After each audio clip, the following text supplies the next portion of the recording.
Lesson 6 video संख्या आपकी 9 है। आज हम पढ़ रहे थे वाणिज्यिक क्रांति के जो पतन के जो कारण हैं, उसमें से हमने 6 कारण जो है पढ़ लिए थे।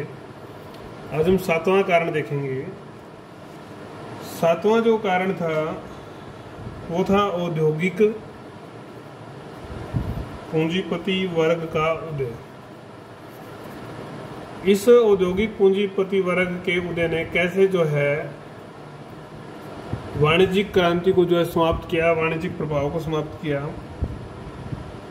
देखो, हमने अभी पढ़ा था कि यूरोप के देशों में जो है एक धीरे धीरे व्यापार से, वाणिज्य से जो है ऐसा व्यापारी और व्यवसायी वर्ग जो है एक उत्पन्न हो गया जिसके पास बहुत ज़्यादा धन था, धन संपन्न था वो।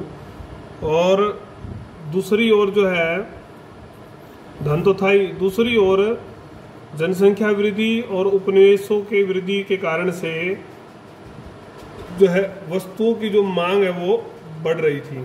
दूसरी चीज क्या हुई, वस्तुओं की मांग जो है वो बढ़ गई। धन था, मांग थी, भारी वृद्धि हुई मांग में। लेकिन जो पुरानी जो दस शिल्पी जो प्रणाली थी, औद्योगिक प्रणाली थी, उससे जो उत्पादन की जो क्षमता थी या जो बड़ी पूर्ति की जो पूर्ति नहीं हो पा रही थी मांग की।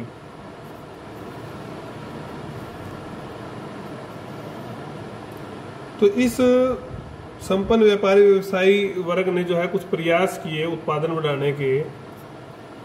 तो उत्पादन बढ़ाने के जब इन्होंने प्रयास किए तो इन्होंने विशेष रूप से देखा कि भी मजदूर संख्या सब बढ़ाने से काम ज़्यादा चल नहीं रहा, उससे तो फिर कॉस्ट ज़्यादा आएगी। तो उन्होंने तकनीकी के ऊपर ध्यान दिया, अनुसंधान किए, कुछ रिसर्च की, जिसके कारण से विशेष रूप से अगर 18वीं शताब्दी में हम बात करें तो इंग्लैंड में आधुनिक उद्योगों का जो है जन्म हुआ, क्योंकि वहाँ पर ही ज़्यादा जो है तकनीकी विकास हुआ था। और इन उद्योगों ने जो है पूंजीपति वर्ग को जन्म दिया। व्यवसायी व्यापारी वर्ग तो था ही, अब वो बहुत ज़्यादा पूंजी वाला जो वर्ग हो गया। और इस वर्ग ने मुक्त व्यापार की नीति पर जो है बल दिया। इनका कहना था कि राजकीय हस्तक्षेप न हो, राजकीय हस्तक्षेप की नीति इन्होंने कहा कि पालन की जाए, ताकि वो ज़्यादा से ज़्यादा अपने हिसाब से जो है विकास कर सकें। तो ये पतन के कारणों में 8वां जो कारण है स्वतंत्र व्यापार की नीति। पहले तो आपको पता ही है कि राज्य के नियम चलते थे वाणिज्यिक विचारधारा में। तो अब आई स्वतंत्र व्यापार की नीति। हम पढ़ आए हैं कि वाणिज्यवाद की आलोचना जो है शुरू हो गई थी अनेक विचारकों ने, जिसमें एडम स्मिथ भी थे जिन्होंने वेल्थ ऑफ नेशन लिखी, बहुत बड़े विचारक थे। इन्होंने कहा कि जो है मुक्त व्यापार की नीति की जो है इन्होंने प्रशंसा की और जो वाणिज्यिक व्यवस्था थी उसकी आलोचना की। खुले इन्होंने तर्क भी दिए इस संबंध में, अच्छे तर्क दिए। हम पढ़ के आए थे फ्रांस में फिजियोक्रेटस जो थे, फिजियोक्रेटस जो विद्वान थे, उन्होंने भी इसकी आलोचना की। व्यक्तिगत स्वतंत्रता, समानता, प्रतियोगिता, मुक्त व्यापार के वो बड़े समर्थकों में से एक थे। तो कुल मिलाकर आर्थिक स्वतंत्रता का विचार और व्यक्तिगत स्वतंत्रता का विचार विशेष रूप से इंग्लैंड में जो है हावी हो रहा था। और धीरे धीरे यूरोप के अन्य देशों में भी ये विचार गया। और कोलबर्ट जैसे जो लोग थे वाणिज्यवादी विचारक, उनकी नीतियों का विरोध हुआ। इन सब लोगों का जो एक मत था वो ये था कि राज्य के स्थान पर व्यक्ति जो है व्यापार व उद्योग का जो है ज़्यादा विकास कर सकता है। तो धीरे धीरे जो है नियंत्रण हटा लिए गए और परिणाम स्वरूप वाणिज्यवाद का पतन हो गया, क्योंकि राज्य का व्यवस्था ही जो है स्थापित थी। वाणिज्यवाद का मतलब ये था।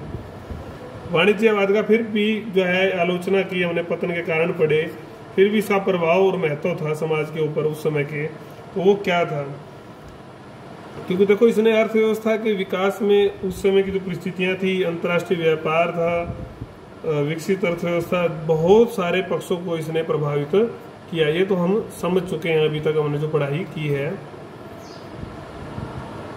अब हम इसका विस्तार से जो है पॉइंट्स वाइज जो है अध्ययन करेंगे कि कैसे इसने जो है ये सब काम किया। पहले वाणिज्यवाद में हम देखते हैं कि उससे पहले जो है सामंत और चर्च की जो प्रणाली थी वो हैवी थी, तो इनको समाप्त करके इन्होंने जो है राज्य का एकीकरण किया, शक्तिशाली जो केंद्रीय सरकार की स्थापना की और स्थानीय जो नीतियों के स्थान पर जो है राष्ट्रीय आर्थिक नीति ये लेके आए, जिसके कारण से अंतर्राष्ट्रीय व्यापार में विशेष जो है वृद्धि दर्ज की गई। अब भूमि तथा भूमिपतियों के स्थान पर भूमि के स्थान पर वाणिज्य आ गया, व्यापार आ गया, और भूमिपति के स्थान पर जो है वाणिज्यिक या व्यापारी वर्ग, व्यवसायी वर्ग आ गया। तो ये इसमें जो है इसका महत्व था। विदेशी व्यापार पर अत्यधिक जोर दिया गया। भौगोलिक खोज और अन्य जो कारण थे वो अप्रत्याशित जो है वृद्धि हुई व्यापार में। उपनिवेशिक व्यवस्था का जन्म हुआ, क्योंकि इसके कारण से फिर उपनिवेशों की स्थापना हुई और उपनिवेशिक व्यवस्था फैली।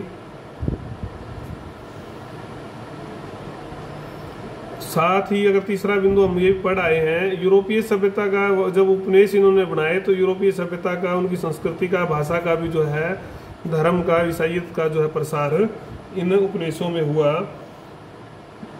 पोशाक, शिष्टाचार, सब जो है चीज़ें इनकी अपनाई जाने लगी, बल्कि कई देशों की तो संस्कृति पूरी तरह से समाप्ति हो गई। ये प्रभाव था।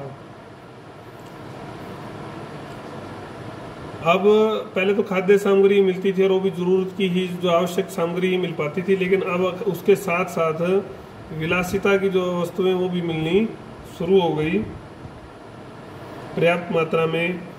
आलू, टमाटर, मक्का, चाय को खाद्य पदार्थ सुदूर पूर्व अमेरिका से आने लगे थे। यूरोप में अनेक प्रकार की जो है खाद्य वस्तुएं आने लगी, विभिन्न, जो वहाँ पर नहीं होती थी। इससे पूर्व जब इसी प्रकार से जो है रेशम, पूर्वी उत्तर, ज्वारा, चीनी कागज, केदार, रोज की लकड़ी, ये सब भी धनी वर्गों के द्वारा जो है प्रयोग होता था। इसका भी खूब आयात ये लोग करते थे। एक और महत्वपूर्ण देन क्या थी वाणिज्यवादियों की, वो ये थी कि इस विचार को जो है ना इन्होंने प्रचारित किया, एक विचार दिया कि आर्थिक कार्य ही राष्ट्रीय नीतियों का निर्धारण जो है करते हैं। मूल आधार इन्होंने बताया आर्थिक नीति, आर्थिक कार्य राष्ट्र का नया विचार था। तो इन सारे ने जो है आगे जाकर पूरे राष्ट्र की नीतियों को प्रभावित किया। छठा जो बिंदु है, शक्तिशाली राज्य के विचार को इन्होंने बल दिया। धन को इन्होंने शक्ति माना। कालांतर में हालांकि इससे जो है राजा जो है निरंकुश हुए, उसके दुरुपयोग भी हुए, उससे जो है समाज में असंतोष फैला, विद्रोह भी हुआ, क्रांतियां भी हुई। और उस असंतोष के बाद जो है व्यक्तिवाद जो या उदारवाद, उसके परिणाम स्वरूप उसका जो पतन हुआ जब निरंकुशवाद का, तो उसके कारण से व्यक्तिगत उदारवाद का भी उदय हुआ। ये भी हम पढ़ आए हैं। मैंने कहा था आपको कि रिपीट बहुत सारी चीज़ें होती हैं। और वाणिज्यवाद का सबसे महत्वपूर्ण जो प्रभाव अभी हम पढ़ के आए हैं, ऊपर ही दो बिंदु हमने पढ़े हैं, ये 7वां और 8वां, यही है ये इसका ये औद्योगिक पूंजीवाद को इसने जन्म दिया। औद्योगिक पूंजीवाद को इसने जन्म दिया, इसी के कारण से ये पनपा। क्योंकि आपको पता है कि इंग्लैंड, स्पेन, ये सब जो है उपनिवेशों से जो है इन्होंने धन कमाया, काफ़ी व्यापार से जो धन कमाया, तो ये देश काफ़ी जो है समृद्धशाली हो गए थे। काफ़ी सोना चांदी यहाँ पर इकट्ठा हो गया था। तो यहाँ पर जो है उत्पादन की जो है मांग बढ़ी, चीज़ों की मांग बढ़ी उपनिवेशों से, और पूंजी की वृद्धि, उत्पादन की मांग ने, हमने अभी पढ़ा था कि औद्योगिक क्रांति को जन्म दिया था, ऊपर पढ़ के आए थे।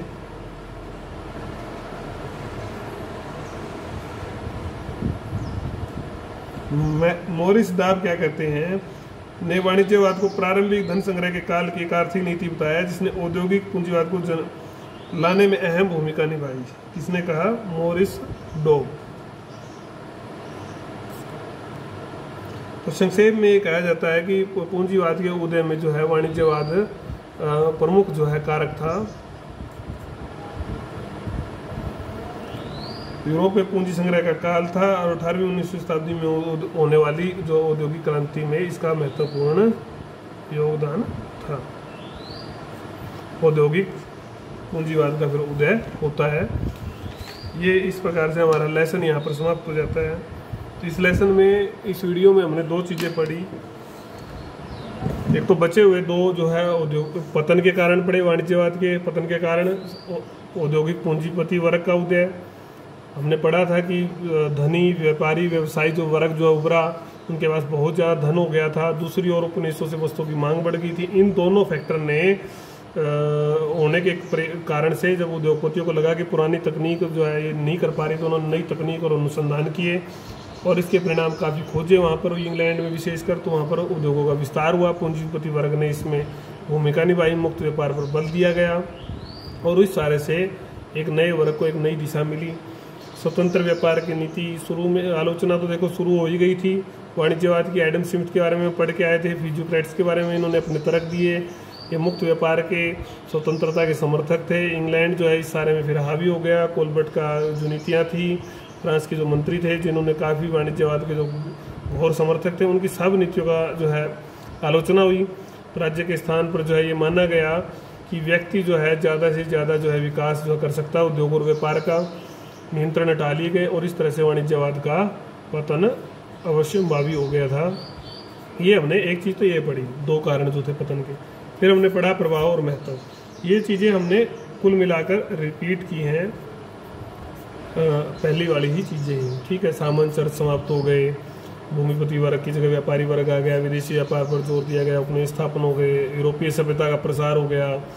अब खाद्य सामग्री के अलावा विलासिता, नशे की सामग्री आ गई, सब अमेरिका से आ रहा था। धनी वर्ग काफ़ी प्रोडक्ट यूज कर रहा था वहाँ के, तो एक नई देन थी। आर्थिक कार्य ही राष्ट्र की नीतियों का मूल आधार है। एक नया विचार दिया, शक्तिशाली राज्य हुए, उससे वो निरंकुश हो गए। फिर वहाँ असंतोष पनपा, वहाँ फिर इस असंतोष के परिणाम स्वरूप व्यक्तिवाद और उदारवाद का जन्म हुआ। फ्रांस की क्रांति, इंग्लैंड की क्रांति, अमेरिका का स्वतंत्रता संग्राम, सब इसके ही जो है इर्द गिर्द घूमते हैं।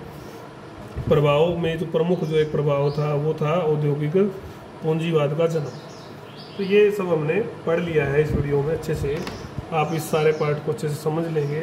कोई बात अगर आपको नहीं समझ में आती है तो आप वीडियो के माध्यम से या कॉल के माध्यम से या मैसेज के माध्यम से आप मेरे से समझ सकते हैं, पूछ सकते हैं।